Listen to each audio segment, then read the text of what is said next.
Nous arrivons à la fin.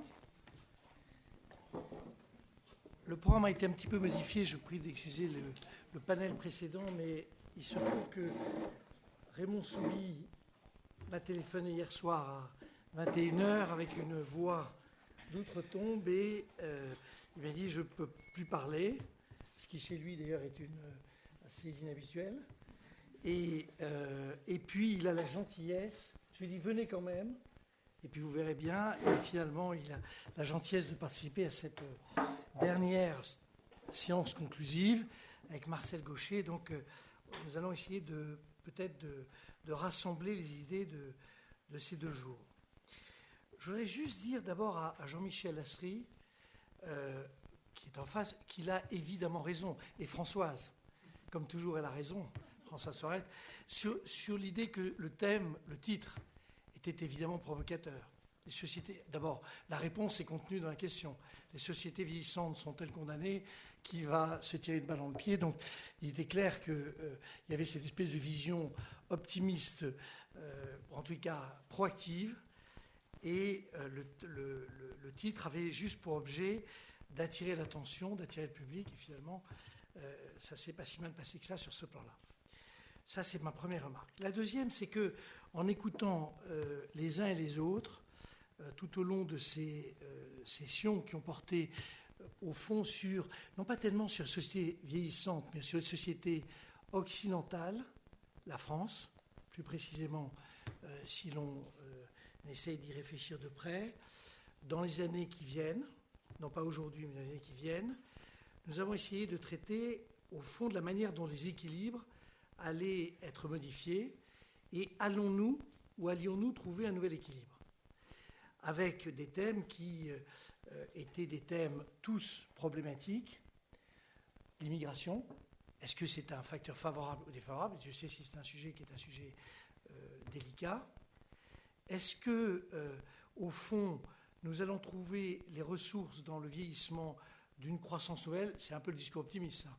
Il y a eu un débat hier soir entre Philippe Aghion, il y avait des économistes de part et d'autre, et il y a cette idée que si on met beaucoup d'argent dans l'éducation, dans la santé, tout ça va augmenter la productivité, et finalement, l'équipe se fera à un niveau supérieur, même si le coût du vieillissement est non négligeable, sachant que d'autres pensaient que c'était beaucoup plus compliqué, notamment Alain Villemeur, indiquant, pour que vous ayez juste ce chiffre-là en tête, que si les gains de productivité, on peut imaginer qu'ils seront dans les 5 à 10 ans qui viennent ou 15 ans qui viennent de l'ordre d'1,5, un point serait mangé par l'augmentation des coûts liés à la retraite, à la santé, à la dépendance, enfin tout ce que les différents gouvernements ou dirigeants, je me tourne vers vous, cher Raymond, peuvent imaginer pour alourdir la note des 43% de prélèvement obligatoire. Donc là aussi, pas de réponse. La longévité, moi, ce qui m'aura frappé, c'est qu'on ne sait pas grand-chose, en réalité. Même si on nous dit, dans le discours habituel, journalistique, on nous dit vous gagnez chaque année qui passe 3 mois de plus de vie. C'est peut-être vrai, en tout cas c'est peut-être vérifié aujourd'hui, ça ne l'est sûrement pas pour les années qui viennent, et personne n'a la moindre idée. Je regarde Françoise qui pour une fois est d'accord avec ce que je raconte, je m'aventure sur son terrain à elle, mais sur l'inconnu. C'est les choses qu'on ne sait pas, et au fond, on est évidemment très perplexe sur des discours qui, de manière linéaire, auraient tendance à imaginer un équilibre nouveau, avec des données qui sont très difficiles à imaginer. Au fond, l'inconnu est beaucoup plus important. Ce qui est inconnu est beaucoup plus important que ce que nous arrivons à saisir. Et comme nous sommes saisis par la nouveauté, l'espèce de longévité incroyable qui nous arrive comme de manière tout à fait étonnante, nous avons le sentiment que ça va durer éternellement. Et je ne sais plus qui, ce matin, indiquait que, ou peut-être cet après-midi, que au contraire, on allait avoir la durée de vie, la longévité diminuer. Pour quelle raison? Oui, enfin, personne n'en sait rien. Donc, troisième sujet, troisième perplexité, donc pas de réponse. Peut-être juste une réponse, mais là, Brigitte, je ne voudrais pas avoir l'air de mal interpréter ce que Brigitte Dormont a dit, puisqu'elle nous a appris tellement de choses sur la santé que je suis prudent sur la manière dont elle traite les thèmes. Mais c'est vrai que moi, je pense qu'il y a un choc démographique. Il n'est évidemment pas cantonné à nos pays développés. Il a le triptyque bien connu du fait que c'est à la fois la réduction de la mortalité infantile, le fait que la fécondité baisse, et c'est ça au fond le problème clé, et puis l'allongement, en tout cas constaté jusqu'au jour d'aujourd'hui, de la durée de vie. Et il me semble qu'il y a quand même un concentré là-dessus. Mathias l'a repris, je ne voudrais pas le reprendre de manière maladroite, mais il me semble qu'il y a une évidence qu'en tout cas le problème se trouve posé dans des termes nouveaux, parce que nous sommes avec une société dans laquelle, je crois que le chiffre, c'est que 32% des Français auront plus de 60 ans dans les 10 ans qui viennent, 10-15 ans qui viennent, alors que ça fait 10 points de plus qu'aujourd'hui. Et c'est évidemment une manière de voir les choses. Hier soir, j'ai participé à une émission qui était moyenne, sauf qu'elle avait un côté qui était super. Ils avaient repris une émission de Canal où ils montraient les vieux qui passaient à l'attaque, alors qu'ils faisaient semblant. C'était extraordinaire. Et je pense que quand même, si on le traite de manière moins paradoxale, on le traite en termes politiques, on peut légitimement penser que le poids politique des plus de 60 ans sera déterminant. Et il y a eu un débat sans intérêt hier soir, mais en réalité, dont la réponse me paraît évidente. Évidemment, les vieux sont plus conservateurs que les jeunes, pour des raisons évidentes, et le poids politique, c'est pas droite et gauche d'ailleurs, c'est plus conservateur. Le poids politique aura tendance à basculer dans les années qui viennent sur une vision plus conservatrice de nos sociétés. Cela étant dit, chers amis, cher Marcel Gaucher, cher Raymond Soubi, en vous remerciant encore vous n'aurez pas parlé beaucoup, mais le poids de votre expérience fait que il suffit de se prononcer 4-5 phrases et on se dit il a raison ou il a tort, l'un ou l'autre. Je voudrais vous poser 3 questions qui me turlupinent dans mon incertitude liée à ce séminaire très intéressant, mais plutôt provocateur de travaux à mener qu'autre chose. Je suis un économiste. Et comme économiste, j'ai au fond trois choses qui me posent question. Et je sais que ce n'est pas à ça que vous allez répondre. Je vous rassure tout de suite, vous n'êtes pas obligé d'y répondre. Mais je les aurais posées quand même, pour ma propre sérénité intellectuelle. La première, elle est la suivante. Moi, je pense que nous sommes en train de vivre, je ne vais pas vous faire un discours sur la crise, mais je pense que nous sommes en train de vivre un choc en réalité inimaginable, que je résume de la manière suivante. Ce n'est pas du tout la crise financière. La crise financière, ce sont des conséquences d'un problème. Tu as parlé tout à l'heure, Jean-Michel, de 3 chocs. J'ai été d'accord, j'en rajoute un 4e, qui est, à mon avis, le choc, au fond, de la matrice mère de l'ensemble, qui est le fait qu'en 7-8 ans, 10% de la richesse des pays de l'OCDE est passée dans un pays émergent, et que c'est un choc auquel qu'on ne comprend pas, dont on ne voit pas aujourd'hui les solutions qu'il faut mettre en œuvre. Et évidemment, on est bien incapable d'imaginer ce que sera la structure productive qu'il faut mettre en place, tout simplement pour, au fond, faire fonctionner nos marchés des biens et services, de l'emploi et de l'épargne, ce qui recouvre à peu près en fil directeur tout ce que nous avons dit depuis 2 jours, l'emploi, les biens et services et l'épargne, les manières dont on peut traiter les sujets. Interrogation sur ce thème-là. Et ma question est la suivante. Moi, je ne sais pas dire ce qui se passera en 2012.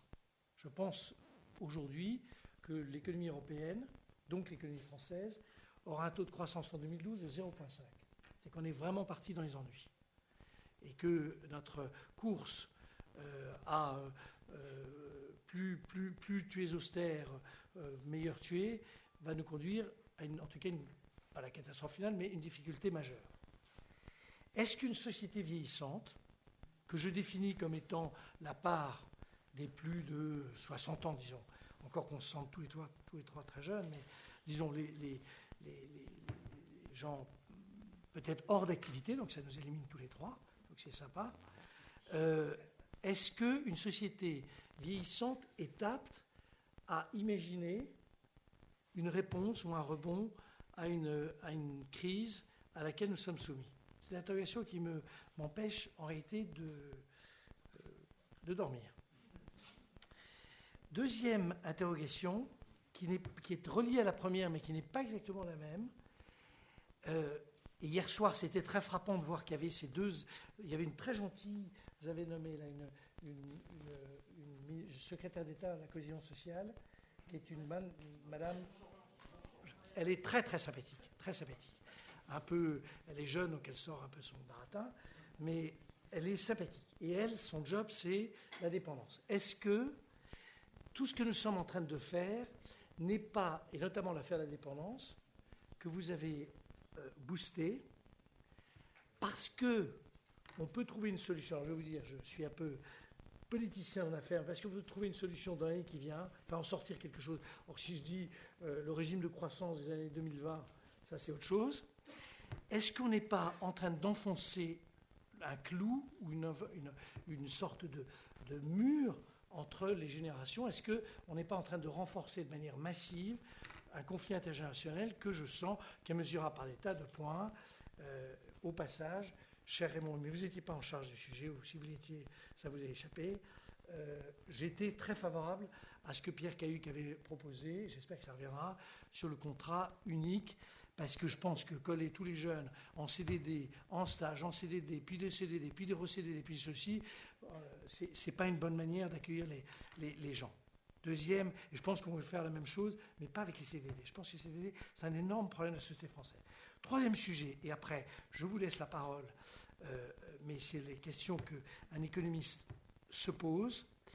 Est-ce que nous avons des politiques économiques, là je reviens sur la France, qui sont jouables? Est-ce que nous avons des leviers d'action ou des marges de manœuvre suffisantes sur les trois thèmes que je viens d'évoquer? Le thème de l'immigration. Hier, le thème a été évoqué de manière très talentueuse en disant on peut passer en gros des 100 000, je parle évidemment de l'immigration connue, de 100 000, encore que l'autre est connu aussi, mais légale, 100 000 à 200 000. Alors il y a eu plein de tests, est-ce que c'est positif, négatif. Je veux dire, est-ce qu'on peut jouer là-dessus? Je ne dis pas qu'il faut faire une chose ou une autre, on en aurait pour la soirée, mais est-ce qu'on peut faire? Deuxième sujet, est-ce qu'on peut revenir sur le marché du travail dédié à la jeunesse et avoir des mesures sur le marché du travail qui soient plus favorables? Et c'est vrai que moi je suis pour ce contrat unique, mais ça n'a pas d'intérêt. Je veux dire, il y a peut-être d'autres solutions.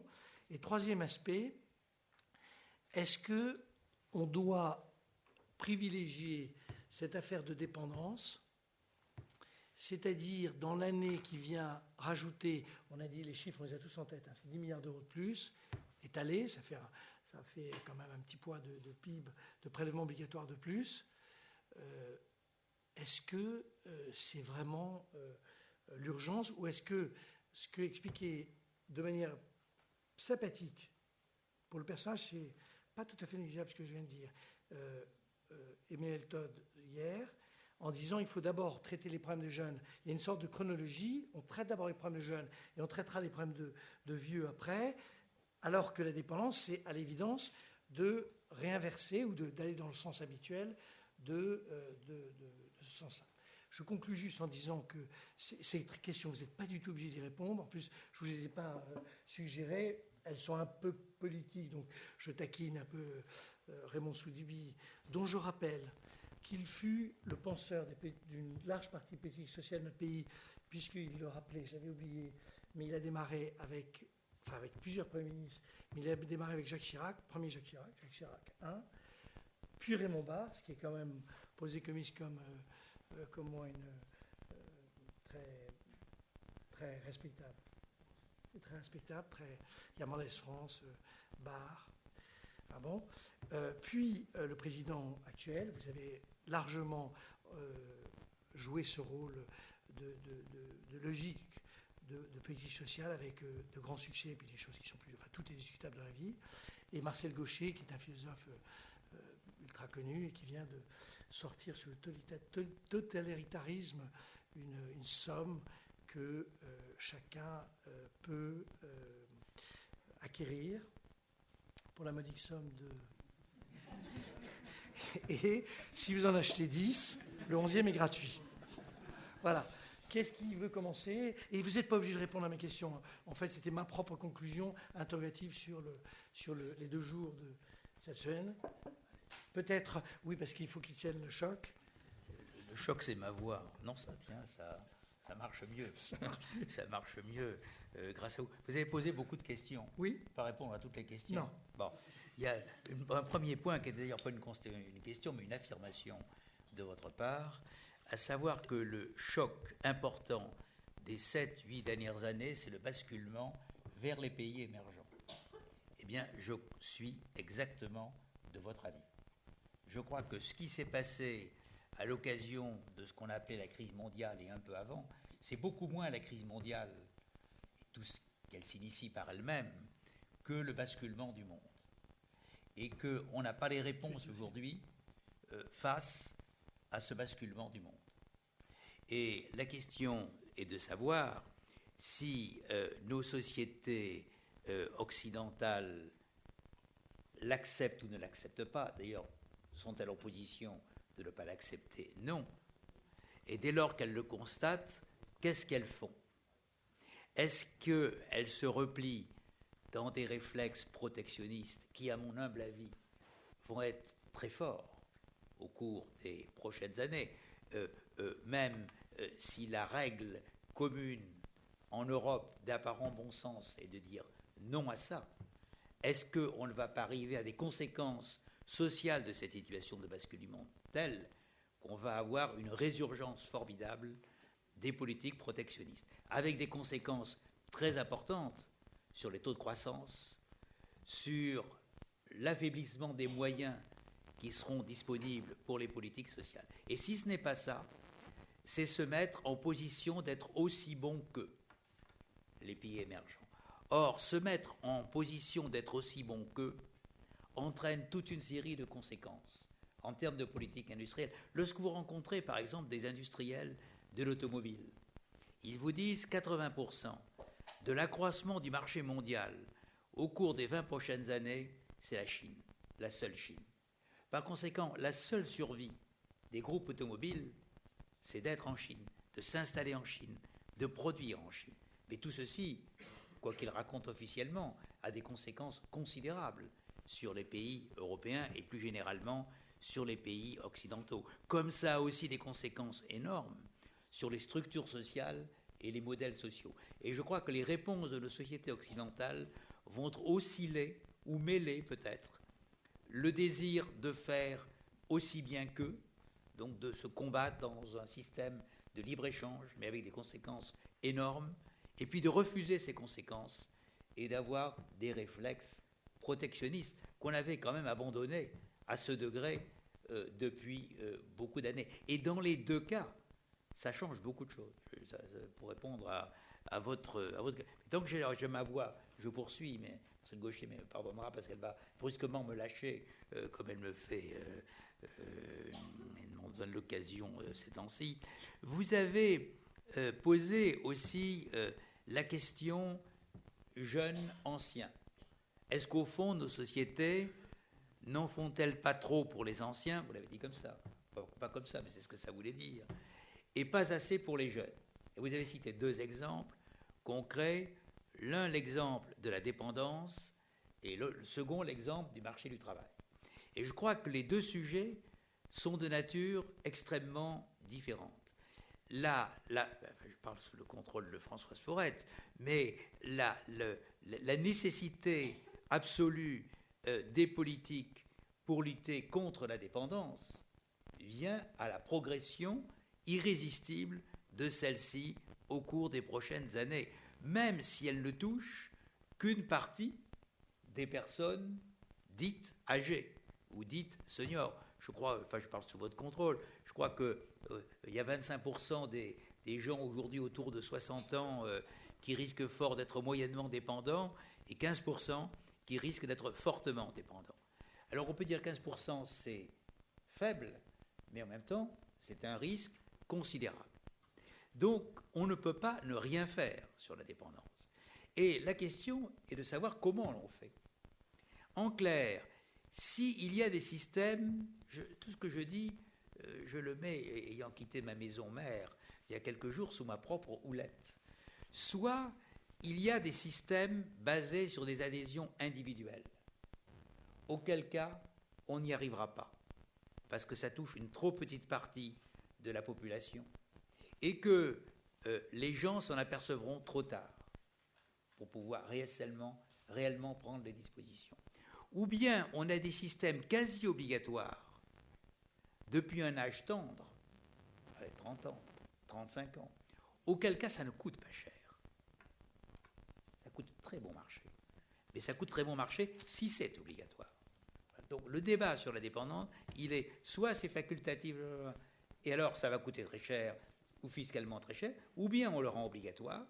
Alors je ne sais pas si c'est public, privé, je n'entre pas dans ce débat, ou bien on le rend obligatoire, et à ce moment-là, en effet, le coût de la dépendance n'est pas très élevé.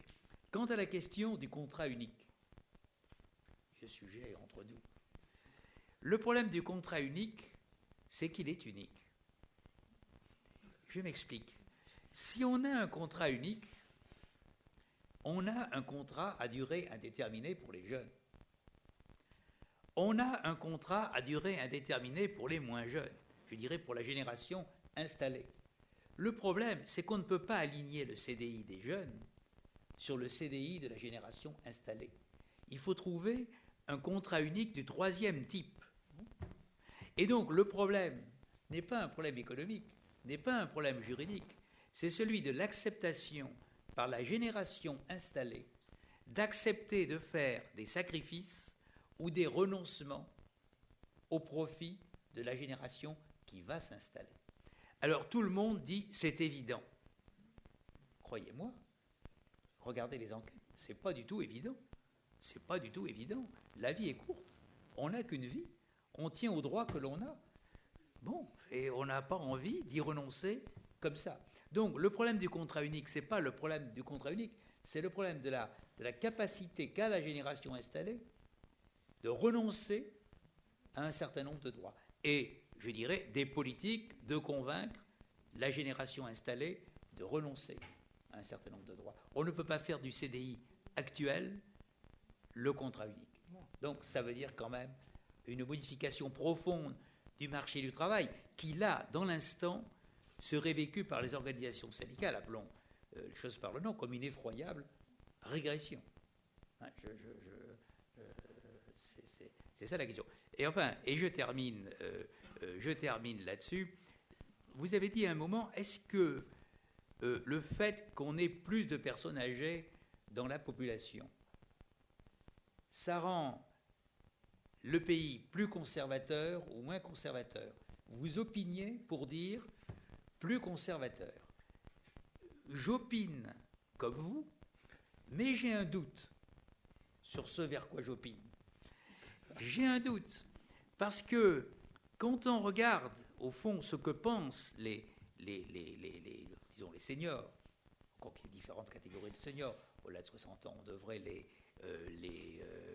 segmenter, on s'aperçoit qu'en un sens, ils sont très conservateurs, mais que dans un autre sens, ils comprennent parfois mieux les sujets. Je ne sais pas si parce qu'ils ont beaucoup vécu, qu'ils ont beaucoup d'expérience. Donc c'est un mélange des deux. C'est un mélange. Si j'inventais un néologisme, je dirais c'est un conservatisme éclairé. Faut-il préférer un conservatisme éclairé ou un dynamisme un peu aveugle? Je vous laisse le soin, vous qui avez gardé votre voix, de répondre à cette question. Mais je ne crois pas qu'il faut condamner une génération de seniors par le simple fait qu'elle serait conservatrice et qu'elle étoufferait totalement toute mobilité et tout changement dans la société. Voilà. Mais merci beaucoup. J'imagine qu'on va repartir. Juste un mot. J'ai une solution pour le contrat le contrat unique. En réalité, la personne qui a un CDI, parce que on est entre deux mots. On ne peut pas admettre que 70%, 80% des jeunes, y compris des diplômés tout à fait qualifiés, se retrouvent dans un climat d'incertitude qui notamment leur interdit, un exemple très simple, de pouvoir par exemple avoir un prêt à la consommation, ce qui est un truc insensé pour notre société. Donc, moi, ça ne me gêne pas. On ne me demande pas mon avis, mais je le donne quand même. Ça ne me gêne pas qu'on dise que toute personne qui, aujourd'hui, a un CDI, qui est donc protégée par N mois, en réalité, de remboursement, enfin, on lui paye tant de mois si la personne est licenciée, c'est-à-dire les conditions de son licenciement, et au fond, qu'on le lui maintienne ces droits-là, en imaginant, quitte d'ailleurs un peu à hausser le dispositif s'il le faut, et qu'on admette que le jeune qui arrive se trouve en réalité avec un CDI qui est en fait un CDI sans droit au départ. Enfin, c'est l'idée que c'est tout à fait progressif. Donc c'est vraiment un calibrage assez soigneux, sachant que dans ce cadre-là, je suis évidemment dans une logique où j'admets qu'à partir du moment où il y a la mise en œuvre d'un contrat unique, en gros un CDI à droit progressif, mais un CDI, j'admets que je suis dans la flexi-sécurité danoise. Au passage, je ne sais plus qui ce matin, on adore les comparaisons avec des pays qu'on ne connaît pas. Donc, le Danemark était devenu notre le cœur où battait toute la réflexion mondiale. Ça ne me gêne pas du tout qu'on ait dans la négociation le fait d'une certaine simplification, une modification du Code du travail sur ces sujets-là. C'est vraiment une négociation complète. Et au fond, j'essaie d'éviter la bagarre entre les jeunes et les vieux, et je la mets plutôt dans un nouvel équilibre entre entreprise et nouvel entrant. Simple remarque. Lorsque cette affaire a été regardée il y a 3 ans, je rappelle que sur ces sujets, il y a eu une négociation entre le patronat et les syndicats qui ont conclu un accord sur l'emploi et qui ont écarté toutes ces idées, unanimement, je me permets d'y insister, le patronat et les syndicats. Bon. Donc la difficulté, c'est ça. Et l'autre difficulté, j'ai le plus grand respect pour les personnes dont je vais parler. Je prends beaucoup de précautions, vraiment le plus grand respect. Il faut bien voir que notre droit du travail et notre droit de l'emploi ne vient pas pour l'essentiel de la loi. Il vient de la jurisprudence. C'est une construction jurisprudentielle de la Cour de cassation. Et lorsque vous discutez avec les magistrats de la Cour de cassation sur ces sujets, ou avec le président de la Chambre sociale de la Cour de cassation, ou avec le premier président de la Cour de cassation, ils vous disent, mais le rôle de la Cour de cassation n'est pas d'interpréter les lois. La Cour de cassation crée le droit. Et par conséquent, toute une série de sujets qui existent en matière de droit du travail ne viennent pas du législateur. Ils viennent des constructions jurisprudentielles autonomes qui ont été sécrétées par la Cour de cassation. Et enfin, je terminerai sur les jeunes.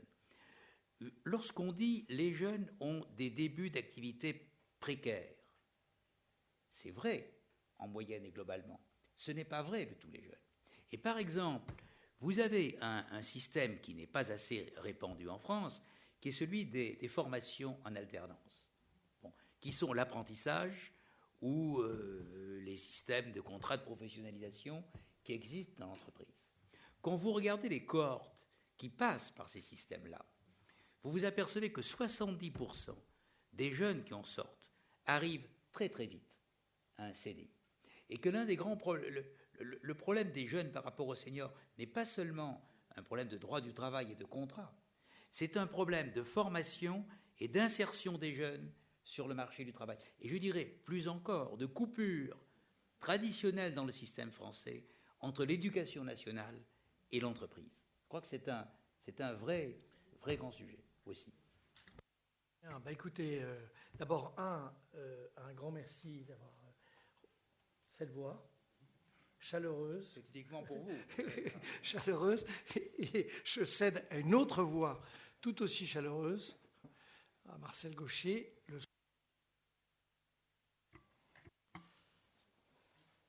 Je ne répondrai pas directement aux questions de Jean Hervé pour une excellente raison, c'est que je n'en ai pas la compétence et je ne prétends pas du tout l'avoir. Mais j'y répondrai quand même indirectement sur un point. C'est que je crois que nous sommes en effet devant une situation qui est un appel à l'imagination. L'imagination ou la mort même. Ça, c'est un slogan. 68 ans. Non, je ne crois pas qu'il ait été à l'époque d'usage. C'était plutôt autre chose. Mais il a à voir. Alors, je voudrais vous, dans ce sens, dans ce défi et cet appel à l'imagination, faire 3 remarques rapides, de façon à essayer de prendre ce problème du vieillissement, acceptant la notion, dans ce qu'elle a de dramatique, justement, c'est un stimulant, sur la manière de prendre ce problème et peut-être de le regarder avec davantage de distance que les sollicitations immédiates à des solutions techniques, qu'il requiert par ailleurs, évidemment. Les sociétés vieillissantes sont-elles condamnées? C'était la question posée. Il ne fait pas de doute que ces sociétés sont temporairement en difficulté, vont être temporairement en difficulté par rapport à des sociétés plus jeunes, mais il faut bien se mettre dans l'esprit que le vieillissement est l'horizon général. C'est le point qu'il faut avoir à l'esprit en la matière. Nous sommes en fait dans une situation expérimentale, mais qui va devenir la situation planétaire. Et il y a même une urgente nécessité à cela. Nous sommes là devant un passage obligé de l'aventure humaine. Le Japon ou l'Europe sont l'avant-garde d'un processus universel où toutes les sociétés vont passer.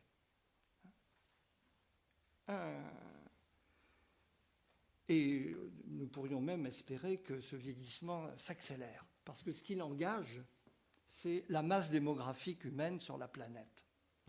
Par où cette question du vieillissement rejoint, en fait, au-delà de la mécanique quasi naturelle, sur laquelle nous ne savons pas grand-chose dans le fond de la transition démographique, au-delà de cette mécanique, la question du vieillissement engage est une partie de l'interpellation écologique.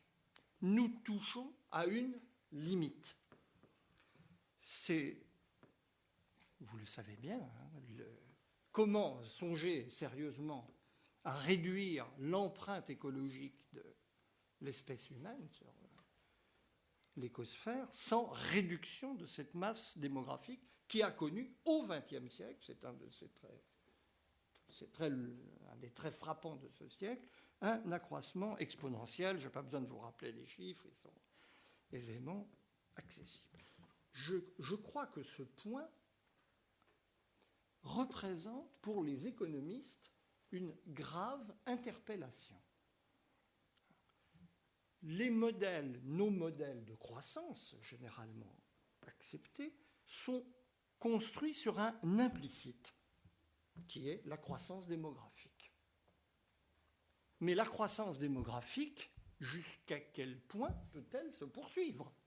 On voit bien que, à un moment donné, l'accroissement indéfini de la population est une perspective non seulement absurde, mais criminelle.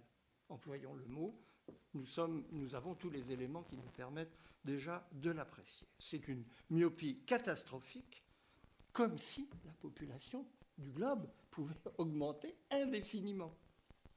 Il faut sortir totalement de ce cadre de pensée et déconnecter la croissance économique de la croissance démographique. Voilà un défi, un appel à l'imagination des économistes. Comment pouvons-nous imaginer un schéma de croissance indépendant,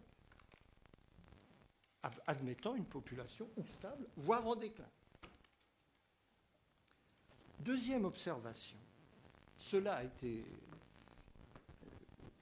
dit, et en dépit du fait que je n'ai assisté qu'à une toute petite partie de vos débats, je l'ai entendu, et je crois que c'est un point qu'il faut rappeler, dans cette notion de vieillissement, il y a 2 phénomènes distincts qu'on combine. D'une part, la longévité, l'allongement de la durée de la vie, d'autre part, ce qui est totalement indépendant, la proportion de personnes âgées dans la population globale. On pourrait avoir les 2 phénomènes totalement découplés. Le vieillissement, quand on évoque la notion, c'est évidemment le grand âge. La dépendance, objet d'une véritable phobie sociale.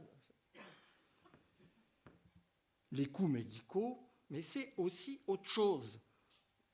Car l'allongement de la durée de la vie, c'est un thème passionnant sur lequel j'ai eu un peu l'occasion de me pencher, c'est un remaniement général des âges de la vie. M. Lasserie y faisait allusion tout à l'heure, en parlant même de rajeunissement de la population, ce qui n'est pas faux. Car en effet, le vieillissement transforme la jeunesse. Ça, c'est un fait d'observation. L'allongement de la durée, toujours est-il que l'allongement de la durée de la vie, couplé avec les systèmes de retraite, l'amélioration de l'état de santé des populations, a eu pour effet d'engendrer un groupe social qu'on ne connaissait pas et qui représente sociologiquement l'une des plus grandes nouveautés de nos sociétés depuis une quarantaine d'années. Le groupe qu'on pourrait appeler, faute d'une meilleure notion, le groupe des jeunes retraités, 55-75 ans. Ce groupe mérite une attention tout à fait particulière, car à beaucoup d'égards, c'est en son sein qu'il faut chercher la figure de l'individu telle que nos sociétés individualistes aspirent à la réaliser. L'individu par excellence, il est dans ce groupe des jeunes retraités. C'est d'ailleurs, soit dit au passage, l'enjeu caché des débats sur les retraites. Parce que l'aspiration à rejoindre au plus vite ce groupe est une dimension non nulle. Je ne sais si vous avez remarqué, c'est une anecdote, mais je l'ai trouvée très parlante, une statistique que les journaux ont publiée des tribunaux de prud'homme dont l'objet principal des litiges dans l'année passée était des litiges relatifs à la demande d'être salarié, d'être inscrit dans des plans sociaux de départ, de diminution des effectifs. Ceux qui se plaignaient n'étaient pas ceux qui étaient licenciés, c'est ceux qui ne l'étaient pas, qui réclamaient leur inscription dans la charrette. Parce qu'il y a là un véritable enjeu anthropologique, au-delà de tous les aspects strictement techniques et économiques du problème. Des individus libres de contraintes professionnelles et familiales, ce qui n'est pas rien, avec, en possession de leurs moyens physiques, médicalisés ou pas, peu importe, des gens avec un revenu garanti, détenteurs souvent de patrimoine, avec un niveau d'éducation qui s'est considérablement élevé dans les générations d'après 1945, vous avez là, à l'arrivée, des acteurs indépendants, comme personne ne l'est dans la société par ailleurs, et dotés de moyens sans équivalent dans les générations antérieures. Ce qui ne fait pas de doute, c'est que ce groupe est exceptionnellement actif. Son rôle est loin de se réduire aux chiffres de la consommation, qu'on cite très volontiers, qui sont d'ailleurs très spectaculaires.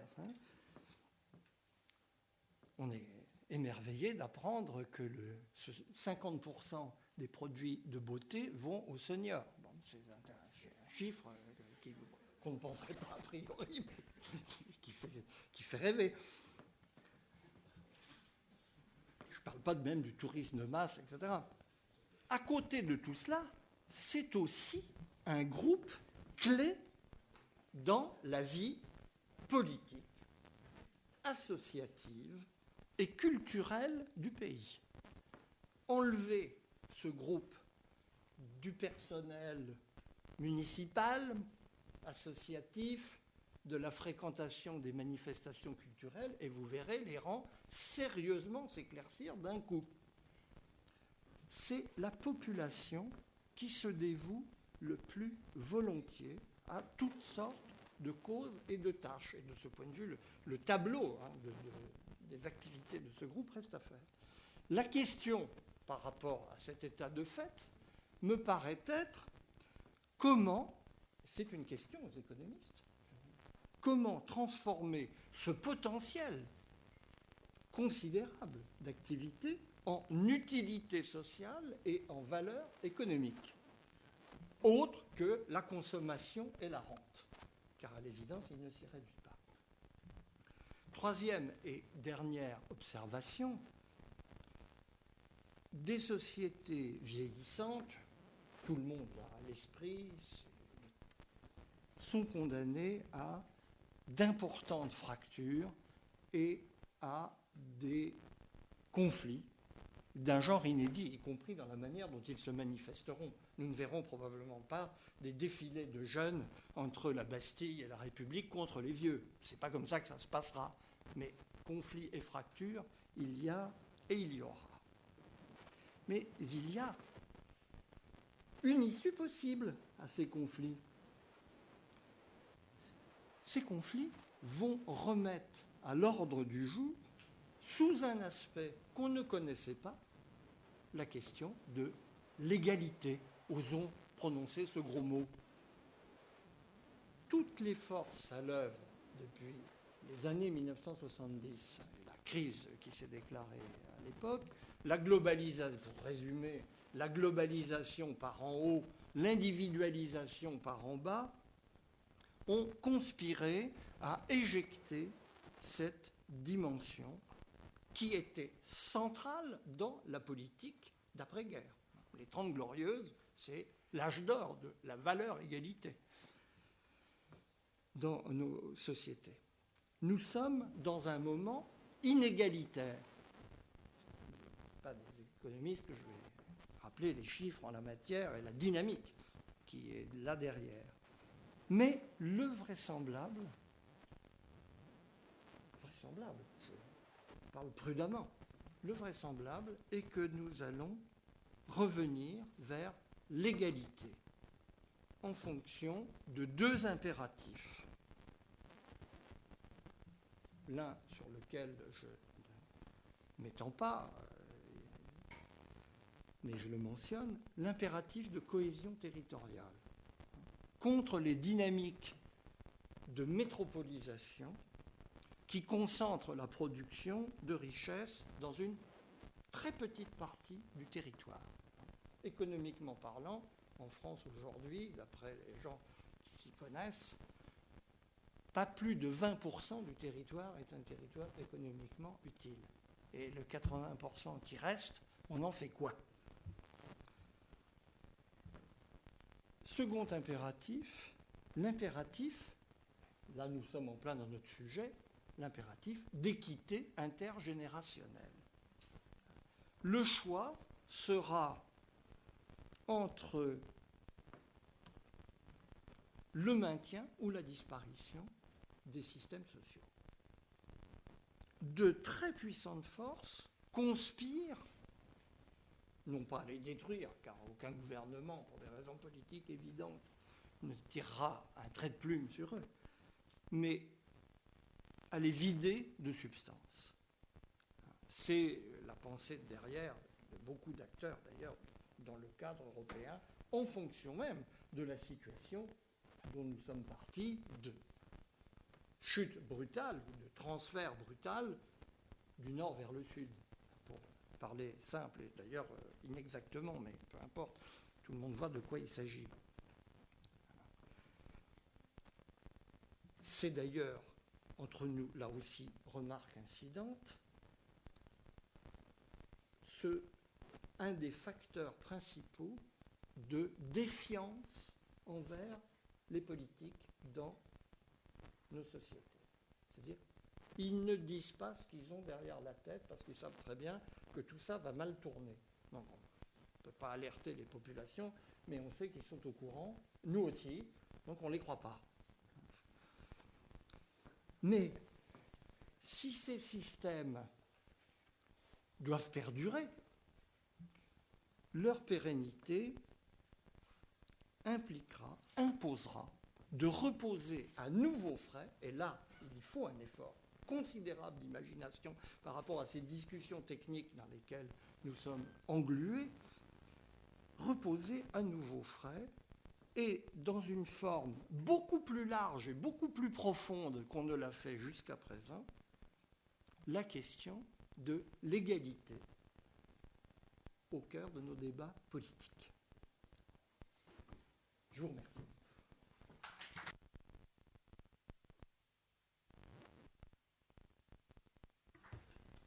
Oui, une ou deux petites remarques.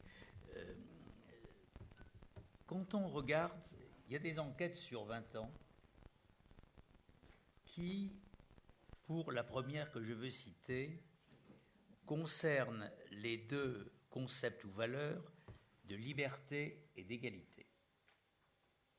Et lorsqu'on les regarde sur 20 ans, on voit que l'aspiration à la liberté diminue et que l'aspiration à l'égalité augmente. Et ce n'est pas un phénomène récent, c'est un phénomène de très longue durée. Deuxième élément, lorsqu'on fait des enquêtes approfondies sur les jeunes, sur ce qu'ils pensent, sur ce qu'ils ressentent, on s'aperçoit qu'il y a en eux une dichotomie. C'est-à-dire que d'un côté, je parle des jeunes français, c'est que d'un côté, ils ont extraordinairement confiance en eux. On dit les jeunes Français n'ont pas confiance. Non. Les enquêtes démontrent le contraire. Ils n'ont jamais eu autant confiance en eux qu'aujourd'hui, que ces dernières années. En revanche, ils n'ont pas confiance dans le système. Ce qui veut dire qu'ils ne comptent pas sur le système pour les aider. Ils comptent sur eux-mêmes pour aller dans votre sens. Sur la question de l'égalité, par laquelle vous avez conclu votre intervention, il faudrait discuter sur ce que veut dire égalité. Parce que quand on parle d'égalité, quel est le sens de l'égalité? Est-ce que c'est l'égalité des situations? C'est pas l'égalité réelle. Est-ce que c'est les édits somptuaires d'Auguste, donc la valeur d'exemplarité, en quelque sorte? Est-ce que c'est avoir une égalité des chances? Ce qui veut dire faire beaucoup plus pour ceux qui en ont le plus besoin. Par exemple, dans le domaine éducatif, je prends que l'exemple du domaine éducatif. Donc je suis assez d'accord avec vous sur la nécessité de l'égalité. Je crois qu'il faut... Enfin, c'est pas vous que je dirais ça. Voilà. Aller plus loin sur ce qu'on met derrière. Non, effectivement, j'ai voulu, en fait, à un niveau très général, indiquer la prégnance du thème dans le débat public. Mais là aussi, elle est à réimaginer. Parce qu'en effet, le vieux discours sur l'égalité, qui se maintient parce que faute d'autre chose, est complètement obsolète. On regarde en particulier des aspirations des gens dans notre société.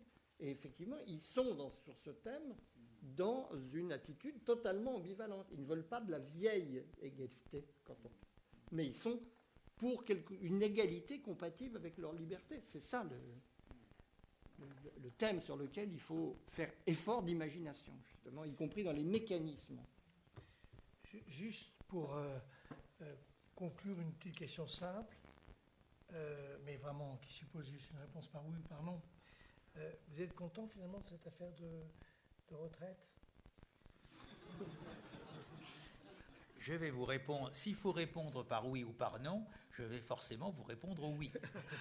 Mais avec quand même 3 mots de commentaire. Cette affaire de retraite n'avait et n'a d'autre objet que de sauver le système à court terme, à 10 ans, ce qui en termes d'économie est le court terme. Il reste à inventer d'autres systèmes avec 2 inconvénients majeurs. Le premier, c'est qu'on ne sait pas ce que ça sera, parce qu'il y a trop d'inconnus sur les paramètres économiques, trop d'inconnus. Et les inconnus entraînent pas vous que je dirais ça, des différences absolument considérables. Et puis le deuxième point, c'est que pour qu'une société se prépare à des changements à 30 ans ou à 40 ans, c'est un travail très lourd qui fait qu'elle doit se préparer à beaucoup d'autres changements aussi. Donc je crois qu'il y a un premier chantier qui est un chantier de sauvetage et de garantie d'ici 2020. Ça a été l'objet et le seul objet de la réforme des retraites, faute de quoi, je vous rappelle, elle n'était plus payée. Quand même un petit détail qu'il faut rappeler. Mais bien entendu, compte tenu de ce que va être le vieillissement de la population, compte tenu de ce qu'on veut pour notre modèle social, compte tenu du choix protectionniste, de ce qu'on disait tout à l'heure, il va falloir bâtir, et pas seulement pour les retraites d'ailleurs, ce que doit être notre système de transferts sociaux. C'est la vraie question. Oui, sur le fond, je n'ai rien à ajouter. Cette réforme est le point de départ à la fois d'une discussion et d'un mouvement de transformation qui va occuper l'agenda de la prochaine décennie et au-delà. Et parce qu'au-delà, c'est l'ensemble du système de l'État social qui est en question, bien entendu. Bien, alors je vais vous demander 2 secondes d'attention parce que c'est un problème de méthode. Je voudrais remercier un certain nombre de personnes et le faire, non pas du tout sur le registre des trucs habituels, mais parce que je trouve qu'au bout de 2 jours, ça a été très bon, de très bonne qualité, je vais revenir là-dessus, mais ça ouvre un chantier qui est incroyable. En fait, cette chaire, et c'est cher, parce qu'en réalité, on est propriétaire d'aucun nom, mais transition démographique, transition économique sont à l'évidence au cœur de la discussion qui aura lieu peut-être dès l'année prochaine dans le débat présidentiel, ce qui est un bon débat, et puis par la suite. Deuxième sujet, moi je suis frappé comme tous les économistes qui j'espère, je m'accole le mot de sérieux, mais ce sont en tout cas travailleurs, c'est la confusion des mots. Vous vivez, nous vivons, nous sommes en train de vivre une période qui est incroyable pour les économistes, qui est que heure par heure, on vous dit il y a contagion, on emploie des mots, d'ailleurs beaucoup de médecine, il y a contagion, il y a ceci. Tout ceci ne veut rien dire et le monde est suspendu à quelques phrases. Monsieur Roubini, qui par ailleurs a sûrement d'autres qualités, mais dit brutalement la France est sur la liste. Alors brutalement on a l'impression de la liste. Enfin, tout ça vous engage, nous engage à être extraordinairement rigoureux dans nos approches, dans notre travail méthodique, talentueux et... Enfin, talentueux, ça c'est autre chose, mais non, j'ai été emporté par les... Tout ceci pour dire que je voulais remercier, et je vous demande juste de considérer que ce n'est pas des remerciements, vous savez, traditionnels.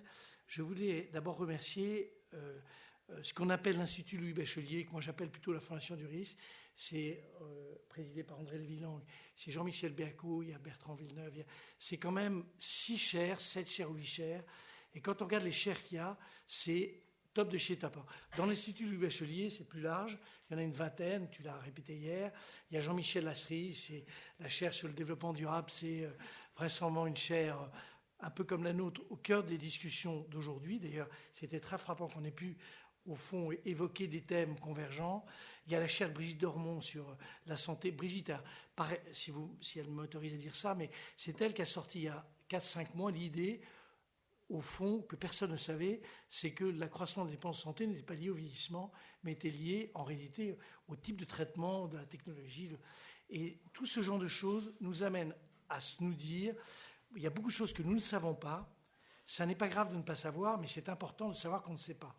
Et des discours qui sont fondés sur des méconnaissances des sujets sont des discours qui sont très dangereux. Et je ne vais pas reprendre l'exemple de la crise financière qu'on est en train de vivre, mais je suis évidemment horrifié par ce que j'entends parfois, y compris par des gens qui sont présentés comme des économistes. Ça, c'est le premier remerciement pour le premier bloc. Franchement, Jean-Michel, toute ton équipe, Bertrand, merci. Le deuxième bloc, c'est pour et puis évidemment, j'espère n'oublier, il y a Nicole El Karaoui, enfin il y a toutes les chaires. Tout ça est vraiment très, très talentueux. Et je ne vais pas le rappeler, mais c'est vraiment au cœur d'une réflexion, Fondation du risque, Louis Bachelier, Fondation du risque Bachelier, ça c'est pas mal, qui est top. L'équipe de la transition démographique. Alors, le programme, moi j'ai été un peu sceptique. Tout à l'heure j'étais un peu ennuyé parce que je ne savais pas si vous alliez venir ou non. Et donc ça me perturbait. Mais après, quand j'ai repris mes esprits, je me suis dit, le programme qui a été développé dans les 2 jours sur un registre assez nouveau de scientifique académique, mais pas uniquement de l'académique, puisque l'académique, c'est un bout du sujet, mais aussi le débat tel qu'on vient de l'avoir. C'est top. Et là, je dois remercier Hélène Xuan, qui est directeur scientifique, qui va sortir, qui est tout au fond, qui se lève, qui a sorti plein de papiers, bravo, qui a sorti plein de papiers. Alors, il y a les papiers qui sont sortis sur Slate, il y a les papiers, demain, je crois qu'elle sort dans la Tribune, je crois, aucun papier dans l'équipe, ce que je déplore, mais c'est top, de chez top, le programme était bien. Souvenez-vous, l'organisation même, l'immigration, les problèmes de santé, les problèmes de longévité, les problèmes d'équilibre macroéconomique, les problèmes d'épargne. Alors là-dedans, il y a eu beaucoup de gens qui ont travaillé, François-Xavier Demour, etc. Et puis, il y a nos collègues économistes qui vraiment ont la gentillesse d'accompagner ce mouvement. Moi, je pense qu'ils ont raison de le faire, mais qui sont plutôt à Évry maintenant.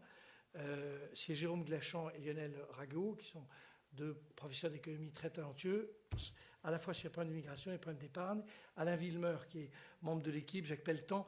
Enfin, je vais sûrement oublier quelqu'un, mais c'est du travail, du travail, du travail. Ce qui veut dire que quand je dis ça, je parle plutôt de demain matin, pas du passé. Jusqu'à maintenant, c'était comme en sport, un peu, on faisait des tours de chauffe.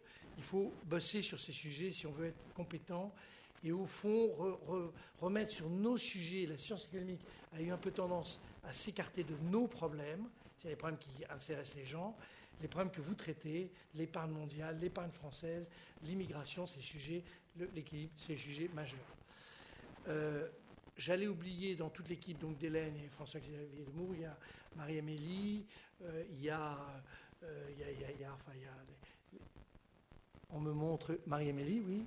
Non, et alors, attendez, et on a réussi un coup formidable il y a 15 jours, parce que les thèmes de vieillissement, honnêtement, c'est plutôt des ouvrages qui sont réservés aux ventes en pharmacie pour des gens qui ont des problèmes d'insomnie.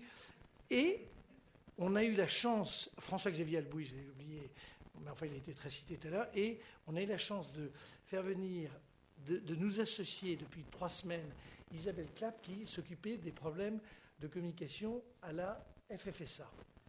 Vieillissement, Fédération Française de l'Assurance, rien qui excite le bon peuple, eh bien, est arrivé en 3 semaines à nous faire un programme d'enfer qui s'est terminé hier soir, enfin pas terminé d'ailleurs, mais dont vraiment l'aboutissement a été cette affaire de Frédéric Taddy qui a mis comme titre les sociétés, donc ce titre un peu fait pour attirer le chaland, les sociétés vieillissantes sont-elles menacées? Non, sont-elles condamnées?